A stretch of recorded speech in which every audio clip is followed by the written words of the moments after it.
ہفتے کے لیے سب دوست جو ہے نا اپنی ڈی پی چینج کریں، اور یہ جو اشتہار ہے یا اس جیسا اشتہار کوئی بھی، جیسے عامر بھائی پہلے کہہ رہے تھے، میرا خیال ہے زیادہ آسان یہی ہے کہ یہاں سے آپ اس کی اسکرین شاٹ لے لیں، اپنی ڈی پی پہ ضرور لگائیں، اور جس بھی براڈ پہ جائیں، چاہے وہ مرزائیوں کی یا مسلمانوں کی ہے، یہ پیغام ہمارا بھرپور جانا چاہیے۔ ایک ہفتے کے لیے کم از کم اس کمپین کو چلائیں۔ جزاک اللہ۔ یہ اوپر والا جو حصہ ہے نا ضیاء بھائی، یہ اگر کراپ کر کے یہ سرخ والا اور مباہلہ نظر آنا چاہیے، وہ بیچ میں جو کالے رنگ کا موٹا سا لکھا ہوا ہے مباہلہ، اور آپ کے دونوں کے جو وہ ہیں ڈی پی کے سائن وہ نظر آ جائیں تو میرا خیال ہے کافی ہے۔ لیکن اگر کوئی کراپ کرتے ہوئے مسئلہ ہو رہا ہے تو کوئی اور بنا لیں، میرا کوئی اعتراض نہیں ہے، لیکن مباہلے کی ڈی پی ہونی چاہیے۔ لوگوں کو بتائیں کہ بھائی مباہلہ ہوا ہے ٹک ٹاک پر، اور 10 مہینے 16 دن کے بعد اللہ تعالیٰ نے اہل اسلام کو مرزائیت پر عظیم الشان فتح عطا فرمائی ہے۔ بس یہ اعلان ہونا چاہیے آپ کی ڈی پی سے، یہ اناؤنسمنٹ ہونی چاہیے، یہ ہے وہ بات۔ جی السلام علیکم ورحمۃ اللہ۔ وعلیکم السلام ورحمۃ اللہ۔ جی عامر بھائی، یہ پھر اگر یہ ویسے ہار گیا ہے لیکن انہیں کچھ کیا ہے کہ کیا سیدھے لفظ کی سن ناصر دے؟ اس نے کہا بھائی میں اپنے مباہلے سے دستکش ہوتا ہوں، دستبردار ہوتا ہوں اس کے فیصلے سے کہ اب یہ مباہلہ جو ہے، اب اس کا کچھ بھی فیصلہ ہو میں اس کو نہیں مانوں گا۔ اس سے دستبردار ہونے کا اعلان کر دیا ہے۔ اس نے کہا کہ مجھ سے غلطی ہوئی، میں نہیں جانتا تھا، میرے علم میں نہیں تھا کہ مجھے مباہلہ نہیں کرنا چاہیے تھا۔ میں نے ایک ہفتہ پہلے مرزا قادیانی کی تحریر پڑھی ہے تو میرے علم میں یہ بات آئی ہے۔ ہاں جی ریکارڈنگ ہے، ریکارڈنگ اگر نہ بھی ملے تو علی کی تو براڈ پہ ریکارڈنگ یہیں پر تو ہوا ہے آج 11 بجے۔ اب کیا ٹائم ہوا ہے ہمارے پاس؟ 5:30، تو یہ تقریباً 6 گھنٹے پہلے یہاں پر ہوا ہے۔ تو اگر کسی ساتھی کے پاس اس کی ریکارڈنگ ہے تو فابہا، اگر نہیں ہے تو یہ براڈ بند کر دیں، ضیاء رسول بھائی کی براڈ آن کر دیں۔ علی آپ اپنی اس براڈ سے وہ اتنا حصہ کاٹ کے نکال کے وہ سینڈ کریں، کیونکہ وہ بھی ساتھ اٹیچ کرنا ہے، وہ بتانا ہے لوگوں کو کن لفظوں سے اس نے دستبردار ہونے کا اعلان۔ ہمیں مطلب کوئی ہیرا پھیری کرنے کی ضرورت نہیں نا، ہم نے 2-3 گھنٹے جو وہ مغز ماری کی ہے، وہ کبھی ایک پاؤں آگے ہوتا تھا ایک پاؤں پیچھے ہوتا تھا۔ تو یہاں پر آپ کو پتہ ہی ہے ہمارے مجاہد، وہ کوئی ادھر کی بانسری بجانے شروع کر دیتا تھا، کوئی ادھر کی بجانا شروع کر دیتا تھا۔ تو اللہ تعالیٰ جزائے خیر عطا فرمائے، وہ ولید بھائی ہیں ماشاءاللہ، انہوں نے بڑا تعاون کیا ہے، اور بھی کوئی پتہ نہیں اب میرے ذہن میں نہیں، اگر میں نے کسی کا نام نہیں لیا تو معافی چاہتا ہوں، لیکن ان کے تعاون سے۔ ڈی پی کیوں نہیں نظر آ رہی؟ میری ڈی پی آپ کو میری فوٹو ہی نظر آ رہی ہے؟ ابھی تو وہ ڈی پی نظر آ رہی ہے نا، فوٹو تو نہیں نظر آ رہی تھی، اب فوٹو نظر آ رہی ہے۔ یار مجھے صحیح نہیں نظر آ رہا، میں ڈرائیو کر رہا ہوں، دیکھ لیں۔ اب آ گئی، اب آ گئی۔ تو بہرحال انہوں نے جن لفظوں سے اس مباہلے سے دستبردار ہونے کا اعلان کیا ہے، اتنا حصہ اس کی ریکارڈنگ درکار ہے کسی نے ریکارڈنگ کی ہوئی؟ نہیں اچھا، کی؟ وہ بابر بھائی نے ریکارڈ کی ہے، ان کو میسج کریں، وہ فارورڈ کر دیں ہمیں، اتنی ریکارڈنگ براڈ بند نہ کریں۔ اگر بلا بابر بھائی نے اتنا حصہ ریکارڈ کیا ہوا تو بہت اچھی بات ہے، پھر تو اچھی بات ہے، پھر ضرورت نہیں ہے یہ براڈ بند کرنے کی۔ لیکن اگر انہوں نے نہیں کیا تو یہ حصہ اس میں سے نکالنا ہے۔ لیکن ہم وہ ادھر بھی تھے، ناصر صاحب ادھر ہی بیٹھے ہوئے تھے جب ہم نے پہلی بار اناؤنس کیا ہے، تو ہم نے کہا بھی ناصر صاحب اگر ہم نے آپ کی بات کے ساتھ کوئی خیانت کی ہے، کوئی ہیرا پھیری کی ہے تو آپ بتا دینا۔ جو آپ نے کہا ہم وہی الفاظ دہرا رہے ہیں کہ آپ اب اس مباہلے کے نتیجے کو نہیں مانیں گے، کچھ بھی ہو جائے، آپ دونوں میں سے کسی کے ساتھ کوئی حادثہ ہو جائے، کوئی زندگی موت کا وعدہ کٹا ہو جائے، آپ نہیں مانیں گے، اس کو مباہلے کا اثر نہیں مانیں گے۔ انہوں نے کہا نہیں، تو ٹھیک ہے، مباہلہ ختم ہو چکا ہے، وہ 10 مہینے 16 دن کے بعد آج مباہلہ ختم ہو چکا ہے، آپ نے اپنی غلطی تسلیم کر لی ہے، اور کیا چاہیے؟ اچھا، یہ ابھی جو دوست ابھی مجھے سنتے ہیں نا، نیچے کافی سارے ہیں، اور یہاں پہ آئی تھنک اباؤٹ 43 جو لوگ ہیں نا وہ ہمارے ساتھ ہیں۔ اس میں مسلمان کم ہیں، مرزائی زیادہ ہیں جو کہ بیہائنڈ دا سین کھڑے ہو کے سن رہے ہیں۔ جو سن رہے ہیں، چلو مرزائیوں کو تو نہیں، لیکن مسلمان جتنے بھی بھائی ہیں، ابھی میں نیچے دیکھ رہا ہوں کافی سارے دوستوں نے اپنی ڈی پی چینج کر لی ہے۔ تو پلیز یار یہ میں نے کبھی نہیں کسی کو کہا، نہ ہی ہم کہتے ہیں یہ ڈی پی چینج کرنے کے لیے، صرف ایک ہفتے کے لیے یہ بہت ضروری ہے۔ ابھی عامر بھائی نے جیسے کہا یہ بہت ضروری ہے، یہ کوئی چھوٹا ایونٹ نہیں تھا، یہ کوئی چھوٹی بات نہیں تھی۔ اور اس میں خاص طور پہ جس بات کی طرف عامر بھائی نے توجہ دلائی ہے کہ ان لوگوں سے کچھ بھی توقع کی جا سکتی ہے، کچھ بھی ان سے آپ جو ہے نا وہ ایکسپیکٹ کر سکتے ہیں کہ جس دن ضیاء بھائی نے یہ چیلنج دیا تھا شاید اس دن تو ذہن میں نہ آیا، لیکن آج عامر بھائی نے جس بات کی طرف توجہ دلائی ہے، اور واللہ یہ بہت بڑی بات تھی کہ خدا نخواستہ یہ کچھ 4 ٹکے کسی کو دے کے یا کوئی بھی کسی بھی قسم کا یہ خدا نخواستہ اس طرح کا کوئی یہ بھونڈے قسم کا حرکت کروا دیتے نعوذ باللہ، تو انہوں نے اس چیز کو اپنے نشان کے طور پر ان کے جو خلیفہ صاحب ہیں انہوں نے پیش کرنا تھا۔ تو اللہ پاک نے فضل فرمایا، اللہ پاک کا فضل ہوا ہم سب پر، مسلمانوں پر، کہ آج وہ گھٹنے ٹیک گیا، کفر جو ہے اس کا منہ کالا ہو گیا۔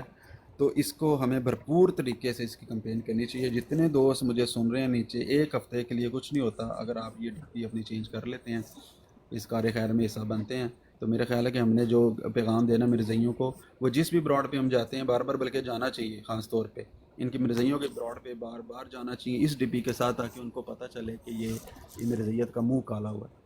تو جتنے دوست ہیں ابھی یہاں جو اوپر بیٹھے ہیں وہ بھی، اور نیچے جو بیٹھے ہیں، ضیاء بھائی اپنی ڈی پی چینج کرو پلیز، عامر بھائی تسی بھی، ثاقب بھائی اپنی ڈی پی چینج کرو، علی بھائی اپنی ڈی پی چینج کر لو، اور نیچے جتنے دوست کھڑے ہیں یہ سارے کے سارے یہاں پہ یہ اس کے اسکرین شاٹ لے لیں۔ ایک ہفتے کے لیے آپ سب کی ڈی پی کے اوپر یہ پوسٹر جو ہے نا وہ موجود ہونا چاہیے۔ جزاک اللہ۔ انشاءاللہ ایسے ہی کریں گے۔ ابھی یہاں پہ میں اور ضیاء بھائی اور علی بھائی تو پھنسے ہوئے نا، ہم تو پیچھے ہٹ نہیں سکتے نا، جو ہٹ سکتے ہیں ہٹ کے چینج کر کے آ جائیں، اور جس طرح آپ نے کہا مرزائیوں کی براڈ پہ جائیں تو جا کے بات شروع کرنے سے پہلے کہیں جاء الحق وزهق الباطل ان الباطل کان زہوقا، یہ نعرہ لگائیں پہلے، پھر مرزائیوں سے بات شروع کریں، اپنی ڈی پی لے کے جائیں اور یہ نعرہ لگائیں جاء الحق وزهق الباطل ان الباطل کان زہوقا، حق آ گیا باطل بھاگ گیا، اور باطل یہ بھاگنے کے لیے ہی ہے، اس کو بھاگنا ہی بھاگنا ہے، جلد یا بدیر اس کو بھاگنا ہی بھاگنا ہے، اس کو شرمندہ ہونا ہے۔ جنہوں نے پیسے لگا کے اس پہ زور لگانا ہے، چیک کر لو، اور زور لا کے چیک کر لو، ہمارا کیا اعتراض ہے؟ لیکن انشاءاللہ بدلے گا زمانہ لاکھ مگر قرآن نہ بدلا جائے گا۔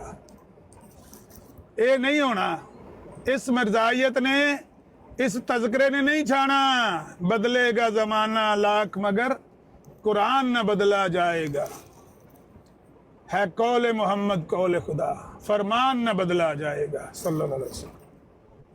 اس نے ہی چھانا ہے، کیونکہ اللہ کا وعدہ ہے وَوَالَّذِي أَرْسَلَ رَسُولَهُ بِالْهُدَى وَدِينِ الْحَقِّ لِيُظْهِرَهُ عَلَى الدِّينِ كُلِّهِ۔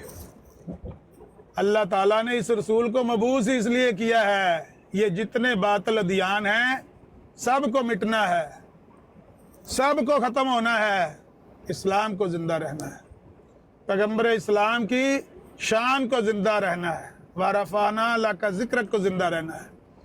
ایسے جھوٹے مدعیان نبوت کئی آئے، تمہارے پاس کیا دلیلیں ہیں؟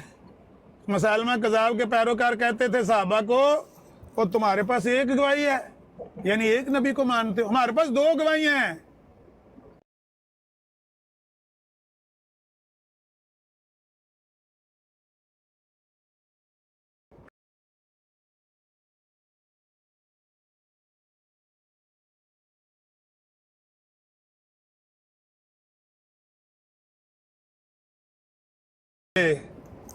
جتنا مرضی زور لگا لو کچھ نہیں ملنے والا یہاں سے۔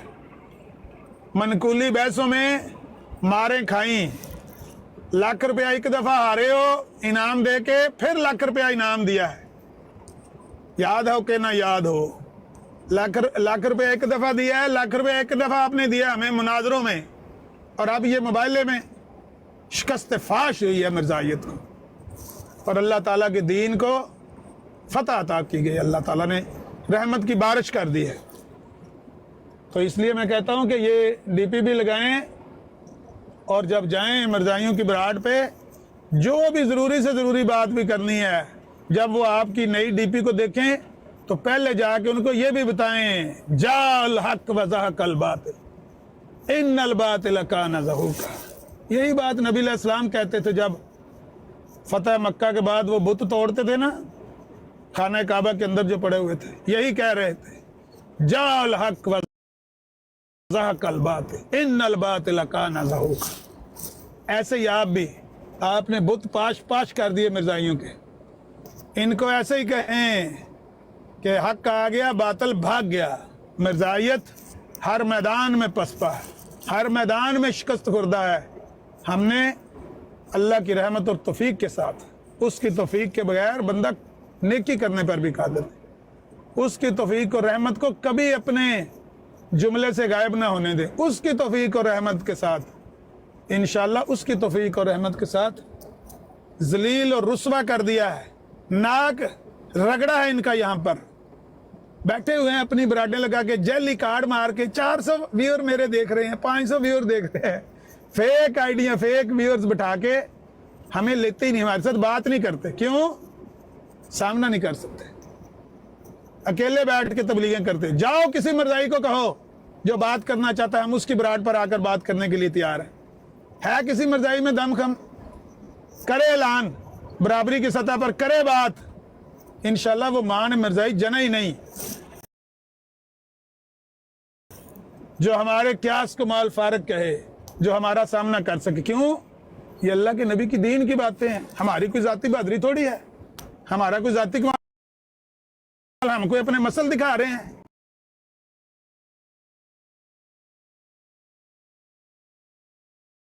किसी माँ ने जना ही नहीं, इसलिए अपनी अपनी बराडों पे कुंडियां लगा के बैठे हुए। ऐसे ही व्हाट्सएप पे बैठे होते थे, ऐसे ही फेसबुक पर कमेंट डिलीट किया करते थे। ऐसे ये हो रहा है, यहाँ हो रहा है। क्यों? इनके पास दलील कोई नहीं है, आपसे सिर्फ पैसे लेते हैं, महीने का 200 यूरो 300 यूरो दे के ये कुफर खरीदते हो। छोड़ दो, हर मैदान में इनको शिकस्त हो चुकी है, हर मैदान में जलील और रुस्वा हो रहे हैं, इनकी नाक रगड़ी जा रही है। फिर कहते हैं हमें जबरदस्ती काफिर करा दिया। इसीलिए दिया, झूठा होने के बावजूद तुम लोगों ने इसको छोड़ा नहीं। तो जो बंदा झूठा होने के बाद भी ये कहे हैं हूं तो मैं झूठा, पर मैंने इसी पर मरना है, उसकी नाक ऐसे ही अल्लाह ताला रगड़ता है। ये अल्लाह ताला का निज़ाम है।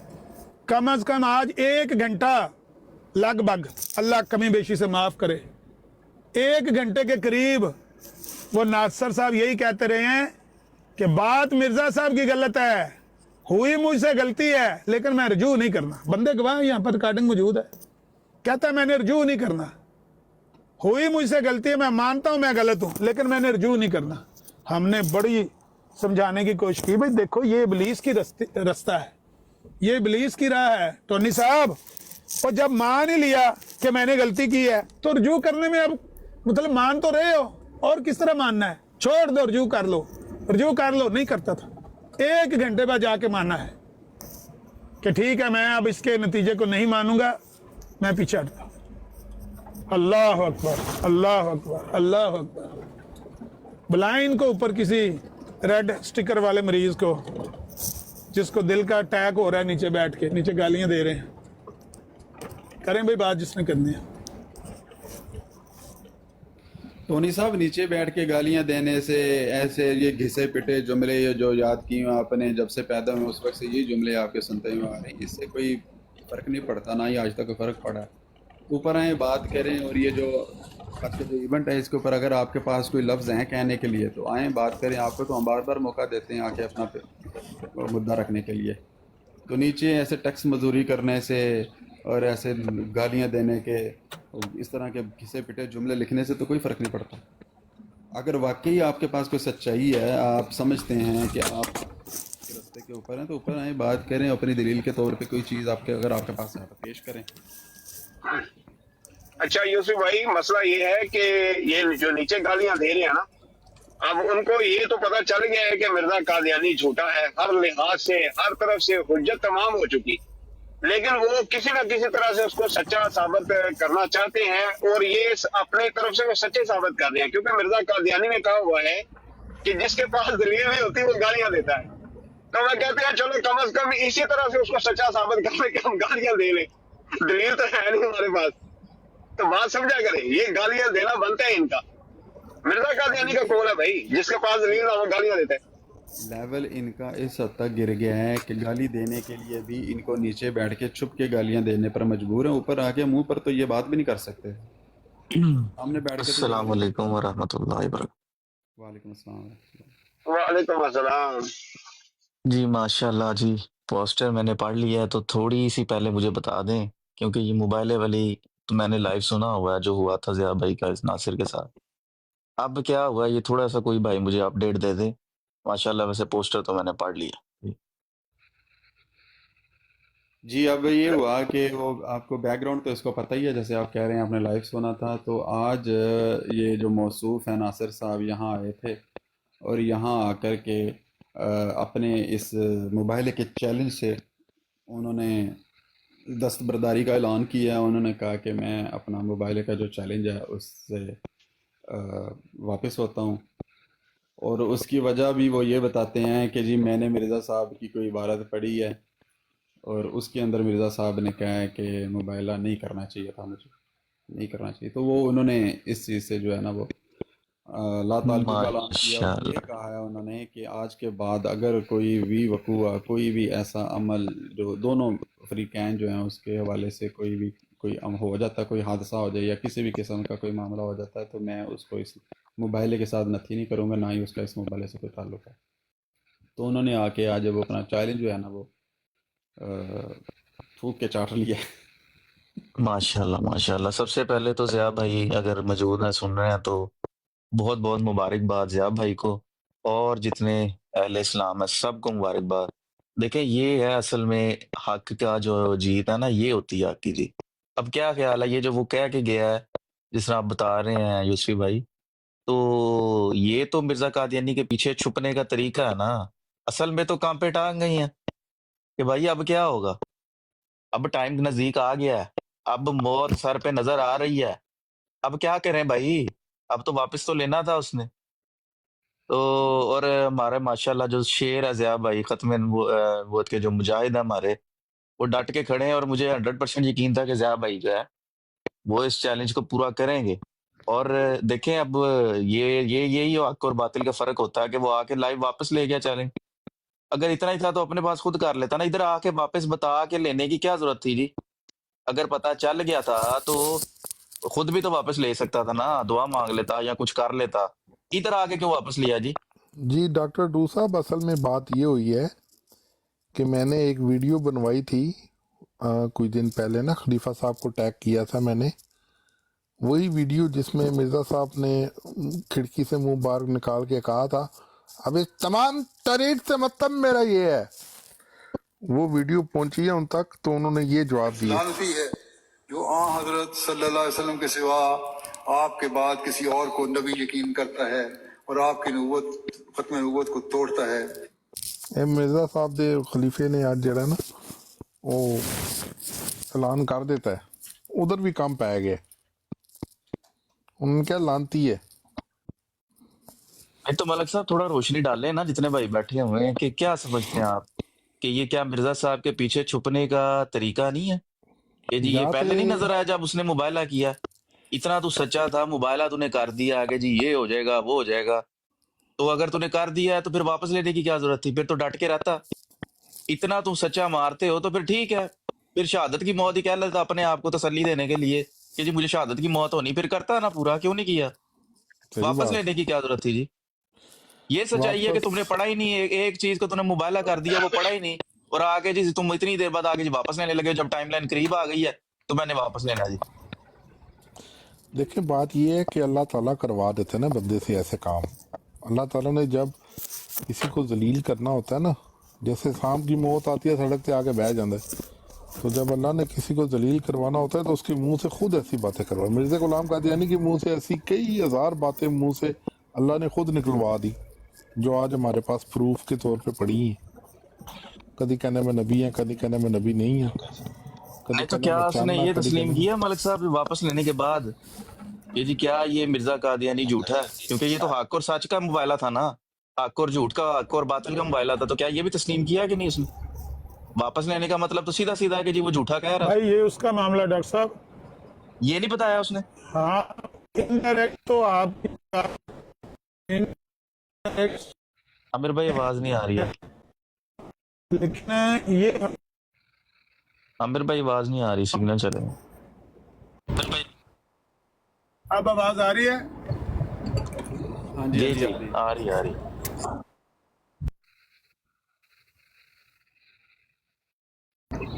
मैं ये कह रहा हूँ कि वो हम यंग हुआ करते थे,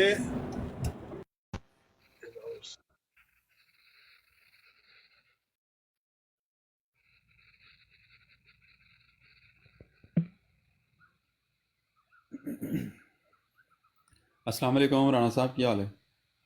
बिस्मिल्लाह सर, बिस्मिल्लाह, वालेकुम सलाम। हाँ जी आमिर भाई, पहले आवाज़ नहीं सी आ रही थोड़ी।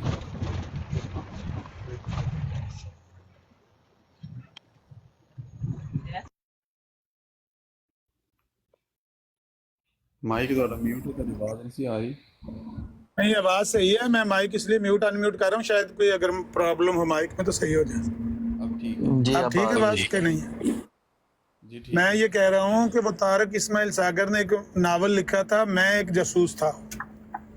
उसके अंदर बड़ा सस्पेंस कि हिंदुस्तान में वो जासूस बन के गया, यूं हुआ फिर यूं हुआ फिर यूं हुआ। आखिरी जब उसको हुक्म दिया गया यहाँ से कि अब तुम्हारी ड्यूटी वहाँ पर ख़त्म हो गया, तुम वापस पाकिस्तान आ जाओ, तो उस वक़्त वो पकड़ा जाने लगा। तो उसने वहाँ पर एक सुर्खी लगाई हुई थी, उस पे लिखा हुआ था टूटी कहाँ कमंद, टूटी कहाँ कमंद। वो पता क्या होती है? मोहब्बत है मुझे उन जवानों से सितारों पे जो डालते हैं कमंद। क्या होती है कमंद? जो ऊपर डाला जाता है ना रस्सा, नीचे से फेंक कर चढ़ने के लिए, उसको कमंद बोलते हैं। तो इकबाल ने कहा था मोहब्बत है मुझे उन जवानों से सितारों पे जो डालते हैं कमंद, यानी जो सितारे पे रस्सा फेंक कर उसके ऊपर चढ़ने की कोशिश करते हैं ना, उनसे मुझे मोहब्बत है। तो कमंद वो लफ्ज़ उसने इस्तेमाल किया था, टूटी कहाँ कमंद।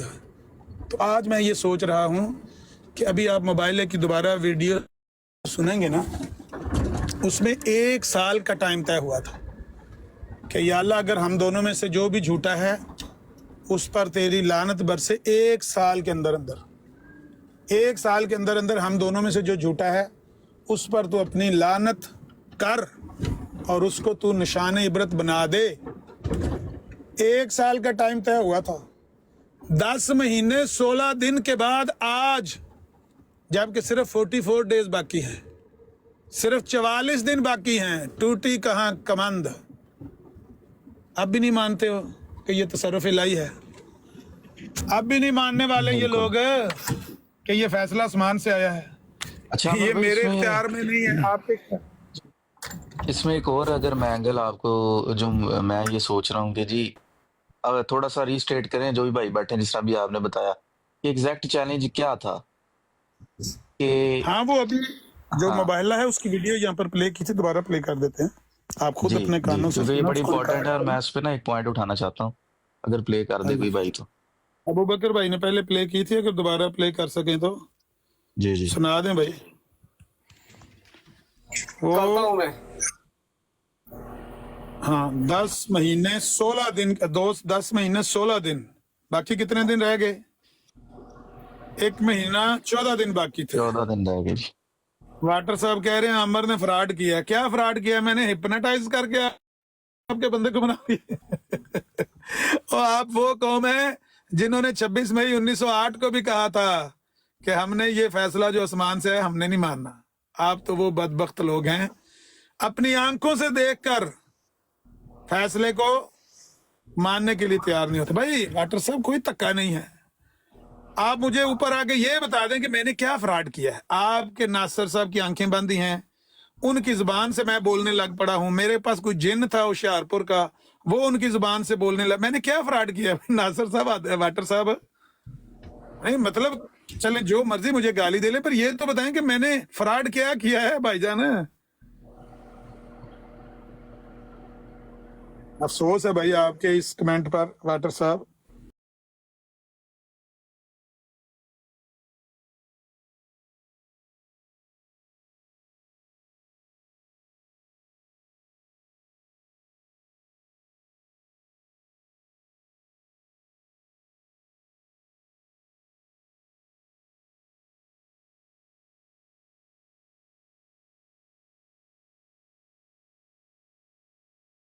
बैठे हुए हैं, मैं इटली में बैठा हूँ, वलीद ऑस्ट्रेलिया में बैठा हुआ था, तो हम बीच में कोई आपको कोई जबरदस्ती मनवा रहे हैं?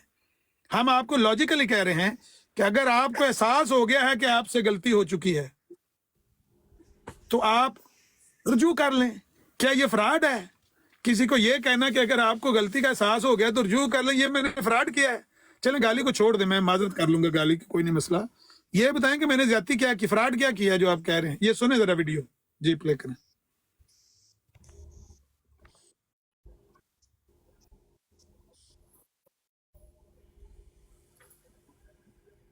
ਆਹੋ ਤੇ ਫਿਰ ਇਸ ਤਰ੍ਹਾਂ ਤਾਂ ਨਹੀਂ ਹੁੰਦਾ, ਆਮਣੇ ਸਾਹਮਣੇ ਬਹਿ ਕੇ ਗੱਲ ਕਰ ਲਾਂਗੇ। ਆਮਣੇ ਸਾਹਮਣੇ ਬੈਠੇ ਆ ਨਾ, ਪੂਰੇ ਬੰਦਿਆਂ ਨੂੰ ਦੱਸਾਂ ਨਹੀਂ, ਇੱਥੇ ਤਾਂ ਨਹੀਂ ਹੁੰਦਾ ਇਸ ਤਰ੍ਹਾਂ। ਆਪਾਂ ਆਮਣੇ ਸਾਹਮਣੇ ਕਰਕੇ ਦੁਨੀਆ ਵੇਖੇ ਤੇ ਕਰ। ਓਏ ਹੁਣ ਦੁਨੀਆ ਜਿੰਨੀ ਵੇਖ ਰਹੀ ਹੈ ਇੰਨੀ ਦੁਨੀਆ ਹੀ ਬੜੀ ਹੈ, ਤੈਨੂੰ ਹੁਣ ਕਾਹਦਾ ਡਰ ਪੈ ਗਿਆ? ਮੈਨੂੰ ਕੋਈ ਡਰ ਨਹੀਂ। ਕਰ ਮੋਬਾਈਲਾ ਫਿਰ ਮੇਰੇ ਨਾਲ। ਮੈਂ ਅੱਲਾਹ ਤੇ ਅੱਲਾਹ ਦੇ ਰਸੂਲ ਦੀ ਕਸਮ ਖਾ ਕੇ ਕਹਿਣਾ ਕਿ ਮੈਨੂੰ ਕਸਮ ਹੈ ਉਸ ਜ਼ਾਤ ਦੀ ਜਿਸ ਦੇ ਕਬਜ਼ਾ ਕੁਦਰਤ ਚ ਮੇਰੀ ਜਾਨ ਹੈ।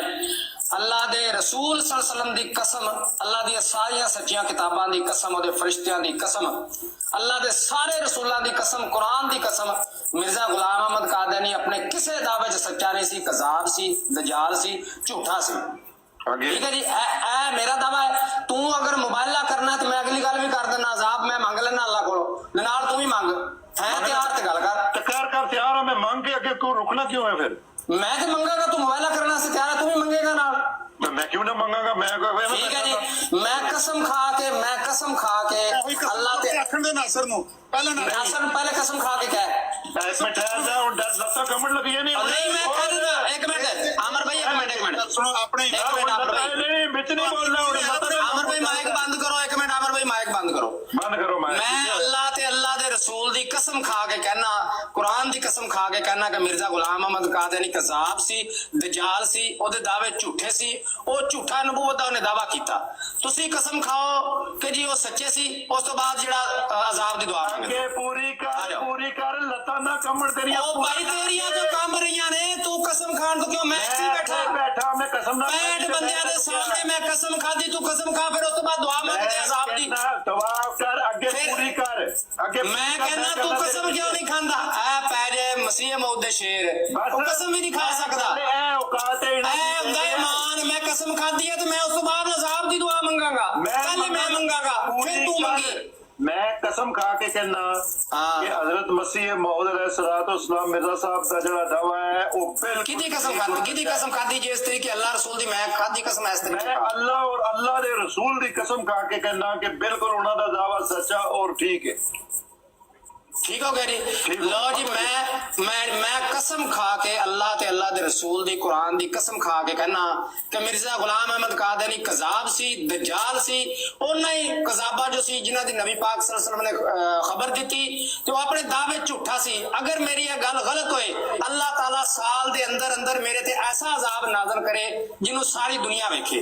ऐ दुआ तू कर भाई, बिल्कुल नासर अहमद। मैं कहना कि मिर्जा साहब दा हजरत मसीह मौद अलैहिस्सलाम होने दा दावा बिल्कुल सच्चा और पक्का सी। अल्लाह और अल्लाह दे रसूल दी कसम खा के कहना, अगर ये ठीक ना होवे, अगर ये गलत होवे ते खुदा ताला जड़ी इन्होंने मदद की है उसने भी जरूर मैनू निस्तो नाबूद कर दे और अपनी लानत मेरे ते बरसा दे।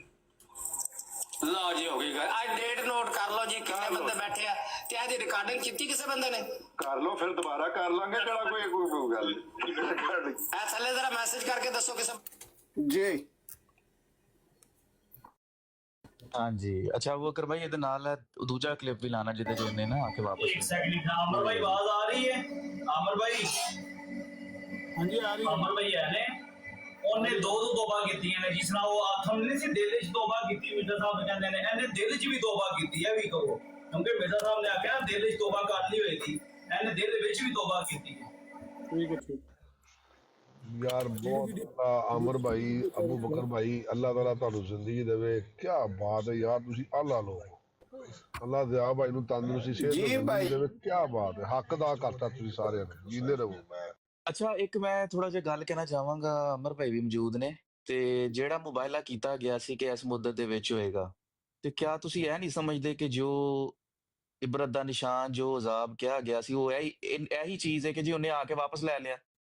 ਹਾਂ ਕੀ ਇਹਦੇ ਨਾਲ ਖਿਆਲ ਹੈ? ਹੋਰ ਇਬਰਤ, ਇਹਦੇ ਨਾਲ ਵੱਡੀ ਇਬਰਤ ਦਾ ਇਹਦੇ ਨਮੂਨਾ ਨਾਲ ਕੀ ਹੋ ਇਬਰਤ ਕੀ ਸਕਦਾ ਹੈ ਵੱਡੀ? ਬਿਲਕੁਲ। ਕਿ ਬੰਦਾ ਆ ਕੇ ਤਸਲੀਮ ਪਿਆ ਕਰਦਾ ਹੈ ਕਿ ਮੇਰੇ ਕੋਲ ਗਲਤੀ ਹੋ ਗਈ ਹੈ। ਇਬਰਤ ਹੋਰ ਕੀ ਹੁੰਦੀ? ਕਿ ਜ਼ਰੂਰੀ ਹੁੰਦੀ ਕਿ ਬੰਦੇ ਨੂੰ ਕੋੜ ਹੋ ਜਾਏ ਜਾਂ ਉਹਨੂੰ ਕੀੜੇ ਪੈ ਜਾਣ? ਇਹ ਅੱਲਾ ਦਾ ਹਾਂ ਨਿਜ਼ਾਮ ਹੈ। ਬਿਲਕੁਲ। ਅੱਲਾ ਪਾਕ ਨੇ ਕਿਸ ਤਰੀਕੇ ਨਾਲ ਉਸ ਬੰਦੇ ਨੂੰ ਤੁਹਾਡੇ ਅੱਗੇ ਸੁੱਟਣਾ ਹੈ, ਤੁਹਾਨੂੰ ਫਤਹ ਦੇਣੀ, ਉਹਨੂੰ ਸ਼ਿਕਸਤ ਦੇਣੀ, ਇਹ ਮਾਲਕ ਦਾ ਆਪਣਾ ਇੱਕ ਤਰੀਕਾ ਕਰ। ਅਸੀਂ ਐਕਸਪੈਕਟ ਨਹੀਂ ਕਰ ਸਕਦੇ ਸੀ ਇਸ ਬੰਦੇ ਕੋਲੋਂ ਅੱਜ ਤੋਂ 10 ਮਹੀਨੇ 16 ਦਿਨ ਪਹਿਲੇ ਅਸੀਂ ਇਹ ਤਵੱਕੋ ਨਹੀਂ ਸੀ ਕਰ ਸਕਦੇ ਕਿ ਇਹ ਬੰਦਾ ਇੰਜ ਆ ਕੇ ਸਾਡੇ ਸਾਹਮਣੇ ਆਖੇਗਾ ਕਿ ਮੈਂ ਆਪਣੀ ਗਲਤੀ ਤਸਲੀਮ ਕਰਨਾ, ਮੈਨੂੰ ਨਹੀਂ ਸੀ ਕਰਨਾ ਚਾਹੀਦਾ ਮੁਬਾਇਲਾ। ਇਸ ਬੰਦੇ ਤੋਂ ਤਵੱਕੋ ਇਹ ਤੇ ਇਹ ਕੱਲ ਤੱਕ ਗਾਲਾਂ ਕੱਢ ਕੇ ਗਿਆ, ਪਰਸੋਂ ਤੱਕ ਗਾਲਾਂ ਕੱਢਦਾ ਸੀ ਪਿਆ, ਤੇ ਉਹ ਅੱਲਾਹ ਤਾਲਾ ਹੀ ਕਰਵਾਉਣ ਵਾਲਾ ਹੈ, ਮਾਲਿਕੁਲ ਮੁਲਕ ਨਹੀਂ ਕਰਵਾਇਆ। ਬਿਲਕੁਲ ਬਿਲਕੁਲ। ਤੇ ਮੈਂ ਸਮਝਦਾ ਕਿ ਜੀ ਇਹ ਜਿਹੜੀ ਕੀਤੀ ਗਈ ਸੀ ਮੁਬਾਇਲੇ ਦੀ, ਇਹ ਪੂਰੀ ਹੋ ਗਈ ਹੈ ਜੀ।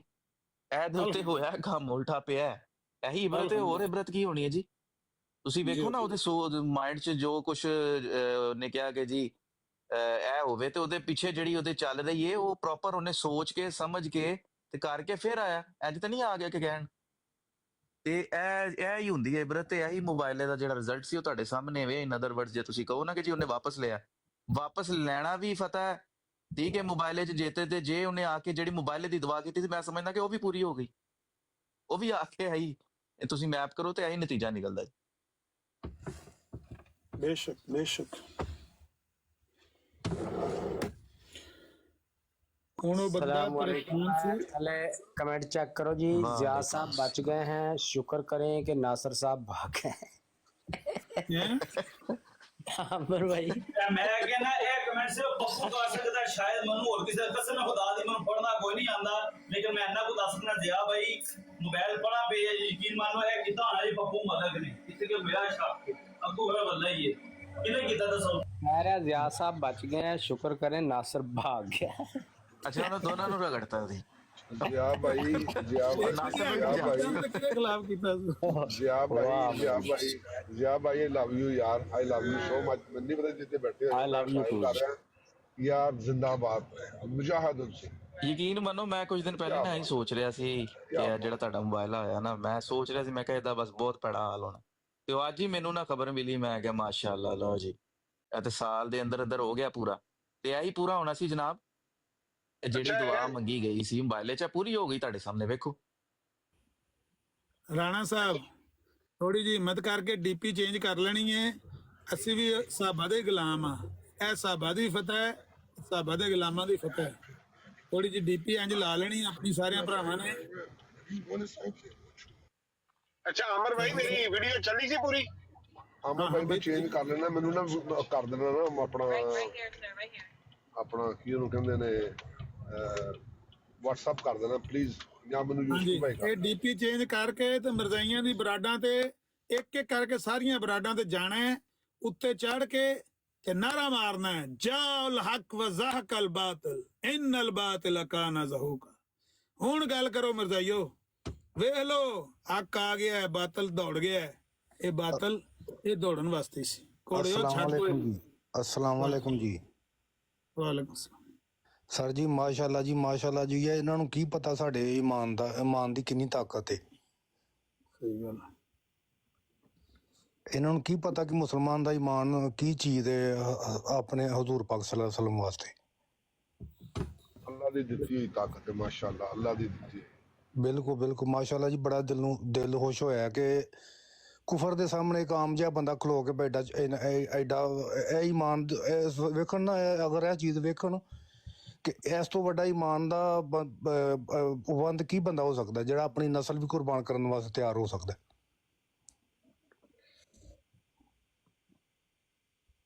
ਮੈਂ 2-3 ਦਿਨ ਪਹਿਲੇ ਨਾ ਇਹਨਾਂ ਦੀ ਬਰਾੜ ਤੇ ਗਿਆ, 500-600 ਬੰਦਾ ਵੇਖਦਾ ਸੀ। ਪਤਾ ਮੈਂ ਕਿਹਾ ਮਿਰਜ਼ਾ ਸਾਹਿਬ ਨਾਲ ਕਿੰਨਾ ਪਿਆਰ ਕਰਦੇ ਹੋ, ਇਹ ਬੜਾ। ਮੈਂ ਕਿਹਾ ਉਹਨਾਂ ਵਾਸਤੇ ਕੀ ਕਰ ਸਕਦੇ ਹੋ, ਤੇ ਅੱਗੋਂ ਚੁੱਪ। ਮੈਂ ਕਿਹਾ ਇਹ ਸਵਾਲ ਤੂੰ ਮੇਰੇ ਅੱਗੇ ਵੀ ਕਰ ਲੈ। ਉਹਨੇ ਸਵਾਲ ਕੀਤਾ, ਮੈਂ ਕਿਹਾ ਮੈਂ ਅੱਗ 'ਚ ਛਾਲ ਮਾਰ ਸਕਣਾ, ਮੈਂ ਸਮੁੰਦਰ 'ਚ ਛਾਲ ਮਾਰ ਸਕਣਾ, ਮੈਂ ਕਬਰ 'ਚ ਜ਼ਿੰਦਾ ਦਫਨ ਹੋ ਸਕਣਾ ਮੇਰੇ ਨਾਲ ਆਇਆ ਮੈਦਾਨ 'ਚ। अच्छा अमर भाई मौजूद हो? ज़िया भाई अमर भाई मैं एक क्वेश्चन करना है इससे रिलेटेड ना। ਜੀ ਕਰੋ। ਅੱਛਾ ਜਿਹੜਾ ਮੋਬਾਈਲ ਆ ਹੁੰਦਾ ਹੈ ਇਹ ਕੋਈ ਮਤਲਬ ਨਾਰਮਲ ਇਨਸਾਨ ਵੀ ਕਰ ਸਕਦਾ ਹੈ? ਤੇ ਉਹ ਹੱਕ ਤੇ ਹੋਵੇ ਤੇ ਮਤਲਬ ਥੋੜਾ ਜਿਹਾ ਇਹਨੂੰ ਜ਼ਰਾ ਕਲੀਅਰ ਕਰੋ, ਮੈਂ ਜ਼ਰਾ ਜਾਨਣਾ ਚਾਹ ਰਿਹਾ। ਕੋਈ ਨਾਰਮਲ ਇਨਸਾਨ ਵੀ ਅੱਜ ਮੋਬਾਈਲਾ ਕਰੇ ਹੱਕ ਤੇ ਬਾਤਲ ਦੇ ਖਿਲਾਫ ਤੇ ਉਹ ਕਰ ਸਕਦਾ, ਉਹਨੂੰ ਇਜਾਜ਼ਤ ਹੈ?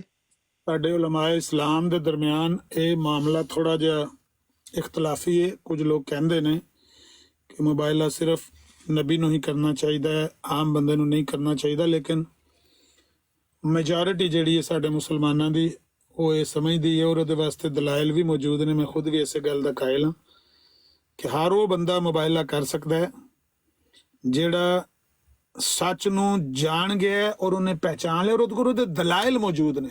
ਨਸੂਸੇ ਕਤਈਆ ਜਿਹਨੇ ਆਪਣੀਆਂ ਅੱਖਾਂ ਨਾਲ ਤੱਕ ਲਏ ਨੇ, ਉਹਨੇ ਸੂਰਜ ਚੜ੍ਹਿਆ ਤੱਕ ਲਿਆ, ਉਹ ਮੋਬਾਈਲਾ ਕਰ ਸਕਦਾ ਹੈ, ਅੱਲਾਹ ਤਾਲਾ ਉਹਦੀ ਮਦਦ ਕਰੇਗਾ। ਲੇਕਿਨ ਹਰ ਬੰਦਾ ਜਿਹਨੂੰ ਬਿਲਕੁਲ ਨਹੀਂ ਪਤਾ, ਮੈਂ ਸਮਝਦਾ ਉਹਨੂੰ ਵੀ ਨਹੀਂ ਦੀਨ ਨੂੰ ਖਿਲਵਾੜ ਵੀ ਨਹੀਂ ਬਣਾਉਣਾ ਚਾਹੀਦਾ।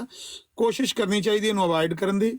ਲੇਕਿਨ ਜਿੱਥੇ ਬਾਤਲ ਚੈਲੰਜ ਕਰੇ, ਇੱਥੇ ਹੁਣ ਉਹ ਚੈਲੰਜ ਕਰਨ ਲੱਗਿਆ ਸੀ, ਮੈਨੂੰ ਪਤਾ ਨਹੀਂ, ਜਿਹੜਾ ਮੈਂ ਵੀਡੀਓ ਤੁਸੀਂ 2 ਵਾਰੀ ਪਲੇ ਕੀਤੀ ਨਾ, ਜਿੱਥੇ ਮੈਂ ਆ ਕੇ ਇਹਨੂੰ ਰੋਕਿਆ ਨਾ ਜ਼ਿਆ ਭਾਈ ਨੂੰ ਕਿ ਰੁਕ ਜਾ, ਉਹਨੇ ਮੈਨੂੰ ਡਰ ਸੀ, ਮੈਂ ਕਿਹਾ ਇਹਨੇ ਬਾਅਦ ਚ ਕਸਮਾਂ ਜੀ, ਕਿਉਂਕਿ ਮੈਂ ਥੱਲੇ ਸੀ, ਗੱਡੀ ਤੋਂ ਉਤਰਿਆ ਸੀ ਤੇ ਮੈਂ ਉੱਤੇ ਆਇਆ ਤੇ ਅੱਗੇ ਰੌਲਾ ਪਿਆ ਸੀ ਬਰਾੜ ਦੇ ਉੱਤੇ, ਤੇ ਮੈਂ ਜ਼ਿਆ ਭਾਈ ਨੂੰ ਰੋਕਿਆ ਕਿ 1 ਮਿੰਟ ਰੁਕ ਜਾ, ਇਹਨੇ ਬਾਅਦ ਚ ਮਦੇ ਮੁੱਕਰ ਨਾ ਜਾਏ। ਤੇ ਉਹਨੇ ਰੌਲਾ ਪਾਣਾ ਸ਼ੁਰੂ ਕਰਤਾ, ਉਹਨੇ ਕਿਹਾ ਫਿਰ ਦੌੜ ਗਏ ਲੱਤਾਂ ਕੰਬਣ ਡੈ ਪਈਆਂ। ਫਿਰ ਜ਼ਿਆ ਭਾਈ ਨੇ ਮੈਨੂੰ ਕਿਹਾ ਤੂੰ ਚੁੱਪ ਕਰ ਜਾ, ਤੇ ਮੈਨੂੰ ਕਸਮ ਚੁੱਕਣ ਦੇ ਤੇ ਇਹਨੂੰ ਮੈਂ ਫਿਰ ਚੁਕਵਾ ਲਾਂਗਾ। ਤੇ ਉਹ ਕਹਿਣ ਦਾ ਮਕਸਦ ਹੈ ਕਿ ਜਿਸ ਵੇਲੇ ਇਹੋ ਜਿਹੀ ਕੋਈ ਛਿੰਝ ਪੈ ਜੇ, ਹੱਕੋ ਬਾਤਲ ਦਾ ਮਾਰਕਾ ਉਹ ਆਮਣੇ ਸਾਹਮਣੇ ਜਦੋਂ ਚੱਲ ਪਵੇ, ਤੇ ਫਿਰ ਡਰਨਾ ਨਹੀਂ ਚਾਹੀਦਾ, ਫਿਰ ਆਪਣੇ ਈਮਾਨ ਦਾ ਇਜ਼ਹਾਰ ਕਰਨਾ ਚਾਹੀਦਾ। ਔਰ ਮੋਮਨ ਹੈ ਹੀ ਹੋਏ ਜਿਹਦਾ ਈਮਾਨ ਇੰਝ ਹੀ ਮਜ਼ਬੂਤ ਹੈ ਕਿ ਉਹਨੂੰ ਆਪਣੇ ਹੱਕ ਦੇ ਹੋਣ ਉੱਤੇ ਇੰਨਾ ਹੀ ਯਕੀਨ ਹੈ ਜਿੰਨਾ ਨੂੰ ਆਪਣੀ ਜ਼ਿੰਦਗੀ, ਆਪਣੀ ਸਾਂਸ ਆ ਜਾ ਰਹੀ ਉਹ ਨਜ਼ਰ ਆ ਰਿਹਾ ਯਕੀਨੀ ਅੱਖਾਂ ਨਾਲ। ਇੰਝ ਉਹਨੂੰ ਆਪਣੇ ਈਮਾਨ ਦਾ ਕਮਜ਼ੋਰ ਤੇ ਨਹੀਂ। ਅੱਛਾ ਇਹਦੇ 'ਚ ਇੱਕ ਹੋਰ ਸਵਾਲ ਹੈ ਵੇ ਕਿ ਹੁਣ ਮੋਬਾਈਲਾ ਇਹਦੇ ਲਈ ਕੋਈ ਕੰਡੀਸ਼ਨ ਆਇਦ ਹੁੰਦੀ ਹੈ ਕਿ ਜੀ ਜੇ ਕੋਈ ਤੁਹਾਨੂੰ ਆ ਕੇ ਕੋਈ ਝੂਠ ਜਾਂ ਬਾਤਲ ਆ ਕੇ ਤੁਹਾਨੂੰ ਚੈਲੰਜ ਕਰ ਰਿਹਾ, ਤੁਸੀਂ ਫੇਰ ਹੀ ਕਰ ਸਕਦੇ ਹੋ, ਜਾਂ ਜਦੋਂ ਮਰਜ਼ੀ ਤੁਸੀਂ ਆਪ ਵੀ ਜਾ ਕੇ ਇਨੀਸ਼ੀਏਟਿਵ ਲੈ ਕੇ ਆਪ ਵੀ ਕਰ ਸਕਦੇ ਹੋ ਬਾਤਲ ਨੂੰ ਪਹਿਲੇ ਚੈਲੰਜ? ਕੋਈ ਐਦੀ ਦੀ ਕੰਡੀਸ਼ਨ ਤੇ ਨਹੀਂ ਹੈ? ਆਪ ਕੋਸ਼ਿਸ਼ ਕਰਨੀ ਚਾਹੀਦੀ ਹੈ ਕਿ ਦਲਾਇਲ ਨਾਲ ਹੀ ਬੰਦਾ, ਦੇਖੋ ਉਹਦੇ ਵਿੱਚ ਸਾਡੇ ਕੋਲੇ ਕੋਈ ਇਹ ਨਹੀਂ ਹੈ ਕਿ ਅਸੀਂ ਕੋਈ, ਜਦੋਂ ਅੱਲਾ ਦੇ ਨਬੀ ਨੂੰ ਆਖਿਆ ਕਿ ਤੁਸੀਂ ਕੋਈ ਦਰੋਗਾ ਨਹੀਂ ਹੈ, ਅਸੀਂ ਵੀ ਕਿਸੇ ਵਾਸਤੇ ਕੋਈ ਦਰੋਗੇ ਨਹੀਂ ਹੈ। ਸਾਡਾ ਕੰਮ ਹੈ ਪੈਗਾਮ ਪਹੁੰਚਾ ਦੇਣਾ। ਕੋਸ਼ਿਸ਼ ਕਰਨੀ ਚਾਹੀਦੀ ਹੈ ਕਿ ਲੜਾਈ ਨੂੰ, ਮੁਤਸ਼ੱਦਦ ਖਿਆਲਾਤ ਨੂੰ ਬੰਦਾ ਅਵਾਇਡ ਕਰੇ ਔਰ ਦਲੀਲ ਸਮਝਾ ਦੇ ਕਿ ਭਈ ਇਹ ਦਲੀਲ ਹੈ। ਲੇਕਿਨ ਜਦੋਂ ਉਹ ਮੁਖਾਲਫ ਆ ਕੇ ਜਿਹੜਾ ਬਾਤਲ ਤੇ ਉਹ ਤੁਹਾਨੂੰ ਚੈਲੰਜ ਕਰੇ, ਫਿਰ ਨਹੀਂ ਪਿੱਛੇ ਹਟਣਾ ਚਾਹੀਦਾ। ਆਪ ਕੋਸ਼ਿਸ਼ ਕਰਨੀ ਚਾਹੀਦੀ ਹੈ, ਇਨੀਸ਼ੀਏਟ ਤੋਂ ਗੁਰੇਜ਼ ਕਰਨਾ ਚਾਹੀਦਾ ਹੈ ਤੇ ਉਹਨੂੰ ਦਲਾਇਲ ਨਾਲ ਹੀ ਆਪਣੀ ਗੱਲ ਨੂੰ ਮੁਜ਼ੱਯਨ ਕਰਨ ਦੀ ਕੋਸ਼ਿਸ਼ ਕਰਨੀ ਚਾਹੀਦੀ। ਕੋਈ ਜ਼ਰੂਰੀ ਨਹੀਂ ਹੁੰਦਾ ਕਿ ਅਸੀਂ ਆਪ ਕਿਸੇ ਨੂੰ ਚੈਲੰਜ ਕਰੀਏ।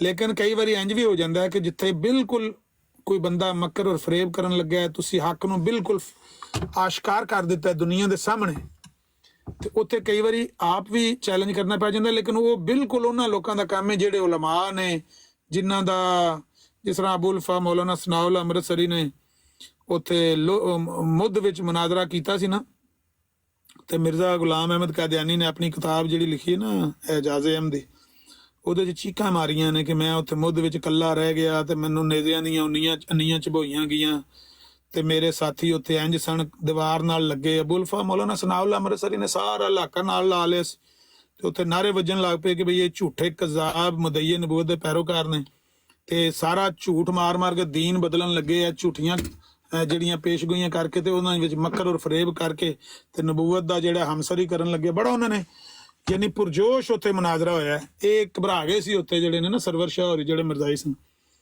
ਤੇ ਉੱਥੇ ਅਗਰ ਕੋਈ ਆਲਮੇ ਦੀਨ ਵੀ ਇਹ ਦੇਖਦਾ ਹੈ ਕਿ ਵੀ ਅਸਾਂ ਹੱਕ ਜਿਹੜਾ ਉਹ ਆਸ਼ਕਾਰ ਕਰ ਦਿੱਤਾ, ਹੱਕ ਨੂੰ ਵਾਜ਼ੇ ਕਰ ਦਿੱਤਾ, ਹੱਕ ਨੂੰ ਯਾਨੀ ਉਹਦੇ ਉੱਤੇ ਸਾਬਤ ਕਰ ਦਿੱਤਾ, ਉਹਦੇ ਬਾਵਜੂਦ ਬੰਦਾ ਪਿਆ ਮੁਕਰਦਾ, ਪਿੱਛੇ ਭਟਦਾ। ਅੱਲਾ ਦੇ ਨਬੀ ਨੇ ਖੁਦ ਚੈਲੰਜ ਕੀਤਾ ਸੀ ਨਾ ਨਜਰਾਨ ਦੇ ਨਸਾਰਾ ਨੂੰ, ਜਦੋਂ ਉਹਨਾਂ ਨੇ ਹੱਕ ਦੇਖਣ ਤੋਂ ਬਾਅਦ ਇਨਕਾਰ ਕੀਤਾ ਸੀ। ਹੱਕ ਨੂੰ ਦੇਖ ਕੇ ਉਹਨਾਂ ਝੁਟਲਾਇਆ। ਨਬੀ ਅਲੈਹਿਸ ਸਲਾਮ ਨੇ ਪਹਿਲਾਂ ਉਹਨਾਂ ਨੂੰ ਦਲੀਲਾਂ ਦਿੱਤੀਆਂ, ਸਮਝਾਇਆ ਕਿ ਦੇਖੋ, ਉਹਨਾਂ ਕਿਹਾ ਵੀ ਈਸਾ ਦਾ ਅਗਰ ਖੁਦਾ ਬਾਪ ਨਹੀਂ ਹੈ ਤੇ ਕੌਣ ਬਾਪ ਹੈ? ਜੇ ਤੁਸੀਂ ਦੇਖੋ ਕੋਈ ਬੰਦਾ ਦੁਨੀਆ ਦੇ ਹੈ ਜਿਹਦਾ ਬਾਪ ਕੋਈ ਨਾ ਹੋਵੇ ਤੇ ਉਹ ਬੰਦਾ। ਤੇ ਕੁਰਾਨ ਦੇ ਵਿੱਚ ਆਇਤਾਂ ਨਾਜ਼ਿਲ ਹੋ ਗਈਆਂ ਸੂਰਾ ਅਲ ਇਮਰਾਨ ਦੀਆਂ ਕਿ ਜਿਹੜਾ ਈਸਾ ਹੈ ਉਹਨਾਂ ਦੀ ਮਿਸਾਲ ਆਦਮ ਦੀ ਹੈ। ਅਗਰ ਮਤਲਬ ਈਸਾ ਖੁਦਾ ਹੋਣ ਦੀ ਇਸ ਵਜ੍ਹਾ ਤੋਂ ਉਹਦੀ ਜਿਹੜੀ ਹੱਕ ਉਹਦਾ ਈਸਾ ਅਲੈਹਿਸਲਾਮ ਦਾ ਹੱਕ ਹੈ ਖੁਦਾ ਬਣਨ ਦਾ, ਕਿ ਬਈ ਉਹ ਬਗੈਰ ਬਾਪ ਤੋਂ ਪੈਦਾ, ਤੇ ਆਦਮ ਅਲੈਹਿਸਲਾਮ ਤੇ ਮਾਂ ਔਰ ਬਾਪ ਦੋਵਾਂ ਤੋਂ ਬਗੈਰ ਪੈਦਾ ਹੋਏ ਨੇ, ਉਹਨਾਂ ਦਾ ਬਦਰਜਾ ਉੱਲਾ ਹੱਕ ਹੈ। ਜਿਸ ਵੇਲੇ ਇਹਨਾਂ ਦਲਾਇਲ ਨਾਲ ਅੱਲਾ ਦੇ ਨਬੀ ਨੇ ਉਹਨਾਂ ਦੇ ਉੱਤੇ ਹੱਕ ਨੂੰ ਸਾਬਤ ਕਰ ਦਿੱਤਾ ਹੈ, ਉਹਦੇ ਬਾਵਜੂਦ ਉਹਨਾਂ ਕੱਜ ਬੈਸੀ ਕੀਤੀ, ਤੇ ਫਿਰ ਅੱਲਾਹ ਤਾਲਾ ਦੇ ਨਬੀ ਨੇ ਆਖਿਆ ਫਨਜਅਲ ਲਾਨਤ ਅੱਲਾਹਿ ਅਲਲ ਕਾਜ਼ਿਬੀਨ, ਆ ਜਾਓ ਫਿਰ ਲਾਨਤ ਅੱਲਾਹਿ ਅਲਲ ਕਾਜ਼ਿਬੀਨ ਕਹਿੰਦੇ ਆ, ਤੇ ਜਿਹੜਾ ਝੂਠਾ ਹੋਏਗਾ ਉਹਦੇ ਤੇ ਅੱਲਾ ਦੀ ਲਾਨਤ ਪਵੇਗੀ। ਆਓ ਬਾਹਰ ਨਿਕਲੋ ਮੈਦਾਨ 'ਚ। ਅੱਲਾ ਦੇ ਨਬੀ ਲੈ ਕੇ ਆਏ ਨੇ ਆਪਣੇ ਨਵਾਸਿਆਂ ਨੂੰ, ਬੇਟੀ ਨੂੰ ਸਈਦਨਾ ਅਲੀ ਨੂੰ, ਤੇ ਉਹ ਦੌੜ ਗਏ। ਉਹਨਾਂ ਕਿਹਾ ਵੀ ਅਸੀਂ ਜਿਜ਼ੀਆ ਦੇ ਲਾਂਗੇ, ਠੀਕ ਹੈ, ਲੇਕਿਨ ਅਸੀਂ ਤੁਹਾਡੇ ਨਾਲ ਮੁਬਾਇਲਾ ਨਹੀਂ ਕਰਨਾ ਚਾਹੁੰਦੇ। ਡਰ ਗਏ ਨੇ। ਇੰਝ ਹੀ ਬਿਲਕੁਲ ਜੋ ਕੋ ਅੱਜ ਹੋਇਆ ਉਹ ਤੇ ਬਹੁਤ ਉੱਚੀ ਮਿਸਾਲ ਹੈ। ਅਸੀਂ ਤਾਂ ਉਹਨਾਂ ਦੀਆਂ ਜੁੱਤੀਆਂ ਦੀ ਖਾਕ ਦੇ ਬਰਾਬਰ ਵੀ ਨਹੀਂ, ਤੇ ਅੱਜ ਇਹਦੇ ਵੀ ਦਿਲ 'ਚ ਖੌਫ ਸੀ, ਤੇ ਉਹਨੇ ਆ ਕੇ ਕਿਹਾ ਕਿ ਮੈਂ ਬਈ ਗਲਤੀ ਆਪਣੀ ਨੂੰ ਤਸਲੀਮ ਕਰਨਾ ਕਿ ਮੈਂ ਗਲਤੀ ਕੀਤੀ। ਤੇ ਬਹਰਲ ਗੱਲ ਇਹ ਕਿ ਕਦੇ ਆਪ ਵੀ ਕਰਨਾ ਪੈ ਜਾਂਦਾ, ਲੇਕਿਨ ਉਹ ਹਰ ਬੰਦੇ ਨੂੰ ਨਹੀਂ ਕਰਨਾ। ਮੈਂ ਕਹਿੰਦਾ ਕਿ ਕੋਸ਼ਿਸ਼ ਕਰਨੀ ਚਾਹੀਦੀ ਇਹਨੂੰ ਅਵਾਇਡ ਕਰਨ ਦੀ, ਕਿਉਂਕਿ ਇਹਦੇ ਨਾਲ ਦੀਨ ਨੂੰ ਖਿਲਵਾੜ ਵੀ ਨਾ ਬਣ ਜਾਵੇ। ਅੱਛਾ, ਇਹ ਜਿਹੜਾ ਇੱਕ ਪਾਸੇ ਤੋਂ ਹੁੰਦਾ ਹੈ ਉਹ ਵੀ ਮੋਬਾਈਲ ਹੁੰਦਾ ਹੈ, ਯਾਨੀ ਕਿ ਤੁਹਾਨੂੰ ਕੋਈ ਚੈਲੰਜ ਕਰਦੇ ਕਿ ਹਾਂ ਵੀ ਤੂੰ ਸੱਚਾ ਹੈ ਤੇ ਆ ਕਰਕੇ ਵਿਖਾ, ਕੀ ਕਰ ਸਕਦਾ, ਅੱਗ 'ਚ ਡਿੱਗ ਪਿਆ ਜ਼ਹਿਰ ਪੀ ਲੈ, ਜਾਂ ਇਹਦਾ ਦੂਜਾ ਵੀ ਮਤਲਬ ਕੌਨਸੀਕੁਐਂਸਿਸ ਕਿ ਜਿਹੜਾ ਨਾਲ ਵਾਲਾ ਬੰਦਾ ਹੈ ਉਹ ਵੀ ਕਰੇਗਾ, ਸੇਮ ਹੀ ਕਰਨਗੇ, ਤੇ ਇੱਕ ਹੱਕ ਹੋਏਗਾ ਤੇ ਇੱਕ ਬਾਤਲ, ਦੋਵਾਂ ਤੇ ਵਾਜ਼ਿਆ ਹੋ ਜਾਏਗਾ, ਜਾਂ ਇੱਕੋ ਵੀ ਬੰਦਾ ਕਰ ਸਕਦਾ? ਮੈਂ ਸਮਝ ਗਿਆ। ਜਿਹੜਾ ਹੁੰਦਾ ਨਾ ਯਕ ਤਰਫਾ ਦੁਆਏ ਮੁਬਾਇਲਾ, ਜਿਸ ਤਰ੍ਹਾਂ ਮਿਰਜ਼ਾ ਕਾਦੀਆਨੀ ਨੇ ਛਾਪੀ ਏ 15 ਅਪ੍ਰੈਲ 1907 ਵਿੱਚ ਆਖਰੀ ਫੈਸਲਾ ਇਸ਼ਤਿਹਾਰ ਦੇ ਨਾਂ ਤੋਂ, ਉਹਨੂੰ ਕਹਿੰਦੇ ਨੇ ਯਕ ਤਰਫਾ ਦੁਆਏ ਮੁਬਾਇਲਾ। ਉਹ ਦੁਆਏ ਮੁਬਾਇਲਾ ਦਰ ਹਕੀਕਤ ਮੁਬਾਇਲਾ ਮਸਨੂਨ ਤੇ ਉਹਨੂੰ ਤੁਸੀਂ ਕਹਿ ਨਹੀਂ ਸਕਦੇ, ਲੇਕਿਨ ਕਿਉਂਕਿ ਮਿਰਜ਼ਾ ਕਾਦੀਆਨੀ ਨੇ ਉਹਨੂੰ ਯਕ ਤਰਫਾ ਮੁਬਾਇਲਾ ਕਿਹਾ, ਉਹਦੀ ਕਿਤਾਬ ਰੂਹਾਨੀ ਖਜ਼ਾਇਨ ਦਾ ਸਰਚ ਇੰਜਨ ਜਾ ਕੇ ਖੋਲੋ ਨਾ, ਉਹਦੇ ਤੁਸੀਂ ਯਕ ਤਰਫਾ ਮੁਬਾਇਲਾ ਕਰੋ, ਕਈ ਤੁਹਾਡੇ ਹਵਾਲੇ ਸਾਹਮਣੇ ਆਉਣਗੇ। ਮਤਲਬ ਮੌਲਾਨਾ ਗੁਲਾਮ ਦਸਤਗੀਰ ਕਸੂਰੀ ਦੇ ਬਾਰੇ ਕਿਹਾ ਹੈ, ਮੌਲਾਨਾ ਇਸਮਾਇਲ ਅਲੀ ਗੜੀ ਦੇ ਬਾਰੇ ਕਿਹਾ ਹੈ, ਡੋਈ ਦੇ ਬਾਰੇ ਕਿਹਾ, ਫਲਾਣੇ ਦੇ ਬਾਰੇ ਕਿਹਾ, ਉਹ ਜਮੂਨੀ ਦੇ ਬਾਰੇ ਕਿਹਾ ਕਿ ਇਹਨਾਂ ਨੇ ਮੇਰੇ ਨਾਲ ਮੁਬਾਇਲਾ ਕੀਤਾ, ਹਾਲਾਂਕਿ ਉਹਨਾਂ ਮੁਬਾਇਲਾ ਕੀਤਾ ਨਹੀਂ ਸੀ। ਉਹਨਾਂ ਦੀ ਐਸੇ ਤਰ੍ਹਾਂ ਦੀ ਦੁਆ ਨੂੰ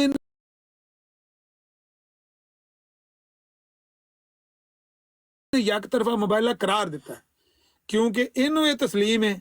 ਔਰ ਸਾਡੇ ਵੀ ਕਾਲਮੇ ਦੀਨ ਅਬੁਲ ਫਾ ਮੌਲਾਨਾ ਸਨਾਉਲ ਅੰਮ੍ਰਿਤਸਰੀ ਨੇ ਇਹਨੂੰ ਮੰਨਿਆ ਕਿ ਹਾਂ ਮੁਬਾਇਲਾ ਜਿਹੜਾ ਹੈ ਉਹ ਗ੍ਰਾਮਰ ਦੀ ਰੂਹ ਨਾਲ ਉਹ ਲਫ਼ਜ਼ ਜਿਹੜਾ ਹੈ ਉਹ ਕਈ ਵਾਰੀ ਇੱਕ ਤਰਫ ਤੋਂ ਵੀ ਉਹਨੂੰ ਕਬੂਲ ਕੀਤਾ ਜਾ ਸਕਦਾ, ਉਹਨੂੰ ਮੁਬਾਇਲਾ ਕਿਹਾ ਜਾ ਸਕਦਾ ਹੈ, ਤੇ ਲਿਹਾਜ਼ਾ ਸਾਡੇ ਵਾਸਤੇ ਕੋਈ ਮੁਜ਼ਰ ਨਹੀਂ। ਅਗਰ ਕੋਈ ਕਹਿੰਦਾ ਕਿ ਯਕ ਤਰਫਾ ਮੁਬਾਇਲਾ ਵੀ ਹੋ ਸਕਦਾ ਹੈ, ਤੇ ਇਹ ਇਲਮੀ ਜੀ ਗੱਲ ਹੈ, ਕੋਈ ਇਲਮੀ ਜੀ ਬਹਿਸ ਹੈ। ਅਗਰ ਤੁਸੀਂ ਉਹਨੂੰ ਤਸਲੀਮ ਵੀ ਕਰਦੇ ਹੋ ਤਾਂ ਉਹਦੇ 'ਚ ਕੋਈ ਗਲਤੀ ਨਹੀਂ ਹੈ, ਕਿਉਂਕਿ ਮੌਲਾਨਾ ਸਨਾਉਲ ਅੰਮ੍ਰਿਤਸਰੀ ਨੇ ਉਹਨੂੰ ਤਸਲੀਮ ਕੀਤਾ। ਔਰ ਮੈਂ ਵੀ ਸਮਝਣਾ ਕਿ ਯਕ ਤਰਫਾ ਦੁਆਏ ਮੁਬਾਇਲਾ ਮਿਰਜ਼ਾ ਕਾਦੀਆਨੀ ਨੇ ਕੀਤੀ ਹੈ, ਕਿਉਂਕਿ ਉਹਨੇ ਸਾਡੇ ਉਲਮਾ ਨੂੰ ਕਿਹਾ ਕਿ ਮੇਰੇ ਨਾਲ ਮੁਬਾਇਲਾ ਕਰਕੇ ਫੌਤ ਹੋਏ ਨੇ, ਇਹਨਾਂ ਯਕ ਤਰਫਾ ਦੁਆ ਕੀਤੀ ਸੀ ਤੇ ਉਹ ਮੁਬਾਇਲਾ ਹੋ ਗਿਆ।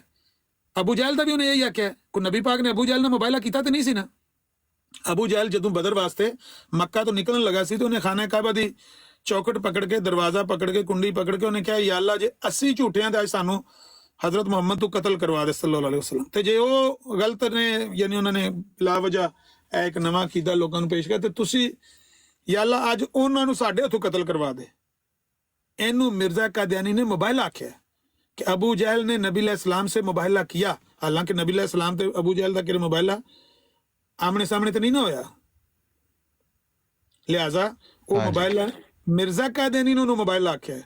ਤੇ ਇਸ ਤਰ੍ਹਾਂ ਦੀਆਂ ਸਾਡੇ ਉਲਮਾ ਦੀਆਂ ਤਹਿਰੀਰਾਂ ਨੂੰ ਲੈ ਕੇ ਵੀ ਉਹਨੇ ਮੁਬਾਇਲਾ ਕਰਾਰ ਦਿੱਤਾ ਹੈ, ਤੇ ਅਸੀਂ ਵੀ ਮੰਨ ਲੈਨੇ ਆ ਕਿ ਇੱਕ ਤਰ੍ਹਾਂ ਮੁਬਾਇਲਾ ਵੀ ਹੋ ਸਕਦਾ। ਚਲੋ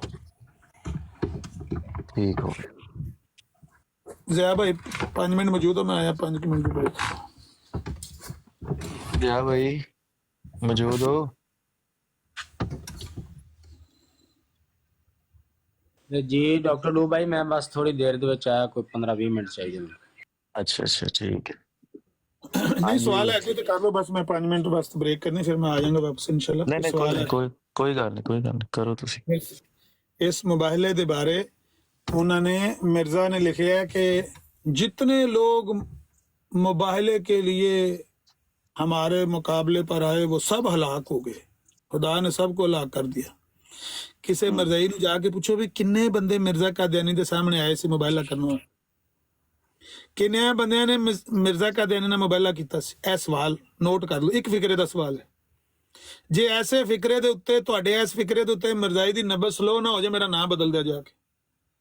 ਤੁਸੀਂ ਇੰਨਾ ਹੀ ਸਵਾਲ ਕਰੋ ਬਈ ਜਿਹੜਾ ਮਿਰਜ਼ਾ ਕਾਦੀਆਨੀ ਨੇ ਲਿਖਿਆ ਹੈ ਜੀ जी कर जेड़ा मिर्जा कादियानी ने लिखा है कि जितने लोग मुबाहले के लिए हमारे सामने आए वो सब हलाक हो गए। उन्होंने पूछो भी किन्ने लोग सन, वो केड़े केड़े सन, मतलब उन्हों दा नाम तो लवो भला 2 3 4 5 10 किन्ने लोगों ने मुबाहला किया है। मिर्जाई नूं पता है कि झूठ है मारिया। मिर्जाई तुहानूं सज्जे खब्बे फेरेगा, जिथे लाश पई उत्थे कई नहीं मारेगा, सज्जे खब्बे कई मारेगा। उन्होंने बार बार पूछो, जिस ਵੇਲੇ ਉਹਨਾਂ ਉਲਮਾ ਦਾ ਨਾਂ ਲਵੇ ਕਿ ਉਹ ਜੀ ਮਿਰਜ਼ਾ ਸਾਹਿਬ ਨੇ 1896 ਚ ਜਾਮੇ ਆਤਮ ਲਿਖੀ ਤੇ ਉਹਦੇ ਚ ਉਲਮਾ ਦਾ ਨਾਂ ਲਿਖਿਆ, ਉਹਨਾਂ ਨੂੰ ਮੁਕਾਬਲੇ ਵਾਸਤੇ ਚੈਲੰਜ ਵਾਸਤੇ ਮੋਬਾਈਲ ਵਾਸਤੇ ਚੈਲੰਜ ਕੀਤਾ ਸੀ। ਭਾਈ ਉਹਨਾਂ ਨੇ ਮੋਬਾਈਲਾ ਹੋਇਆ ਕਿਹਦੇ ਨਾਲ ਏ, ਕਿਹਦੇ ਨਾਲ ਮੋਬਾਈਲਾ ਮਿਰਜ਼ਾ ਕਾਦੀਆਨੀ ਦਾ ਹੋਇਆ ਤੇ ਕਿੱਥੇ ਹੋਇਆ, ਸਾਨੂੰ ਇਹ ਦੱਸ ਦਿਓ, ਉਹਦਾ ਸਬੂਤ ਦੇ ਦਿਓ, ਬਸ ਇੰਨਾ ਪੁੱਛੀ ਜਾਓ। ਇਹ ਤੁਹਾਡਾ ਅੱਜ ਦਾ ਫੂਡ ਆਫ ਥਾਟ ਹੈ। ਤੁਸੀਂ ਕਿੱਥੇ ਮਰਜ਼ੀ ਮਰਜ਼ਾਈ ਫੜ ਲਓ ਤੇ ਉਹਨੂੰ ਝੂਣ ਕੇ ਪੁੱਛੀ ਜਾਓ ਭਾਈ ਉਹ ਕਿੱਥੇ ਮੋਬਾਈਲਾ ਹੋਇਆ ਹੈ। ਹਕੀਕਤ ਮੈਂ ਤੁਹਾਨੂੰ ਦੱਸ ਦੇਣਾ, ਸਿਰਫ ਇੱਕ ਬੰਦੇ ਨਾਲ ਮਿਰਜ਼ਾ ਕਾਦੀਆਨੀ ਦਾ ਅੰਮ੍ਰਿਤਸਰ ਦੇ ਵਿੱਚ 23 ਮਈ 1893 ਨੂੰ ਮੁਬਾਹਲਾ ਹੋਇਆ ਸੀ ਸੂਫੀ ਅਬਦੁੱਲਾ ਗਜ਼ਨਵੀ ਨਾਲ।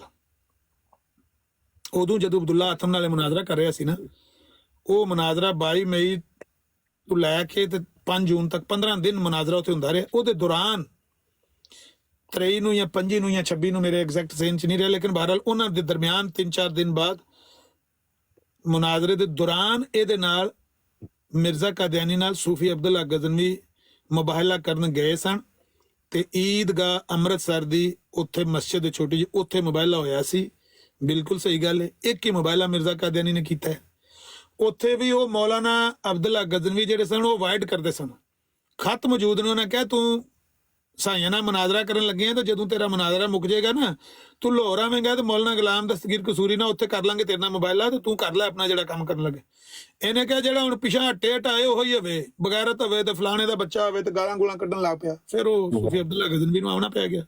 ਉਹ ਫਿਰ ਆਏ ਸੀ ਤੇ ਉਹਨਾਂ ਆ ਕੇ ਮੁਬਾਹਲਾ ਕੀਤਾ ਸੀ। ਸ਼ੇਖ ਬਟਾਲਵੀ ਉੱਥੇ ਮੌਜੂਦ ਸੀ, ਬਹੁਤ ਸਾਰੇ ਬੰਦੇ ਮੌਜੂਦ ਸੀ। ਮਿਰਜ਼ਾ ਕਾਦੀਆਨੀ ਨੂੰ ਖੁਦ ਤਸਲੀਮ ਕੀਤਾ ਕਿ ਮੇਰਾ ਉਹਦੇ ਨਾਲ ਮੁਬਾਹਲਾ ਹੋਇਆ ਸੂਫੀ ਅਬਦੁੱਲਾ ਗਜ਼ਨਵੀ ਨਾਲ, ਤੇ ਉਹਨੇ ਮੇਰੇ ਬਾਰੇ ਉੱਥੇ ਬਹੁਤ ਬਦਦੁਆਵਾਂ ਦਿੱਤੀਆਂ ਨੇ ਤੇ ਮੈਂ ਵੀ ਆਪਣੇ ਬਾਰੇ ਬਦਦੁਆਵਾਂ ਕੀਤੀਆਂ ਨੇ ਕਿ ਯਾ ਅੱਲਾ ਜੇ ਮੈਂ ਝੂਠਾਂ ਤੇ ਮੇਰਾ ਨਬੂਦ ਕਰ ਦੇ, ਮੇਰੇ ਤੇ ਲਾਨਤ ਪਾ ਵਗੈਰਾ ਵਗੈਰਾ। ਤੇ ਮੈਂ ਉਹਨੂੰ ਕੋਈ ਬਦਦੁਆ ਨਹੀਂ ਦਿੱਤੀ। ਉਹ ਤੇ ਤੇਰੀ ਆਪਣੀ ਚਾਇਸ ਹੈ ਨਾ, ਤੈਨੂੰ ਕਿਹਨੇ ਆਖਿਆ ਤੂੰ ਨਾ ਦੇ, ਤੂੰ ਦੇ ਦੁਆ, ਤੇਰੇ ਮੂੰਹ 'ਚ ਜ਼ੁਬਾਨ ਹੈ, ਤੂੰ ਜਿੰਨੀਆਂ ਮਰਜ਼ੀ ਬਦਦੁਆਵਾਂ ਦੇ। ਬਹਰਹਾਲ ਉਹ ਇੱਕ ਮੁਬਾਹਲਾ ਵਾਹਿਦ ਮਿਰਜ਼ਾ ਕਾਦੀਆਨੀ ਦਾ ਮਸਨੂਨ ਮੁਬਾਹਲਾ ਆਮਣੇ ਸਾਹਮਣੇ ਹੋਇਆ ਹੈ ਸੂਫੀ ਅਬਦੁਲ ਹਕ ਗਜ਼ਨਵੀ ਨਾਲ ਮਈ 1893 ਚ। ਨੋਟ ਕਰ ਲਓ। ਉਹਦੇ ਇਲਾਵਾ ਮਿਰਜ਼ਾ ਕਾਦੀਆਨੀ ਦਾ ਕਿਸੇ ਨਾਲ ਕੋਈ ਮੁਬਾਹਲਾ ਨਹੀਂ ਹੋਇਆ। लेकिन कहेगा कि जितने लोग मुबाहले के लिए आए हमारे सामने वो सब हलाक हो गए, तो ये झूठ है। जो तुसी ये सवाल करोगे तो मिर्जाइयां दी नब्ज स्लो हो जाए, क्योंकि पता है कि बंदा केड़ा पेश करना है। एक मुबाहला कीता ते ओदा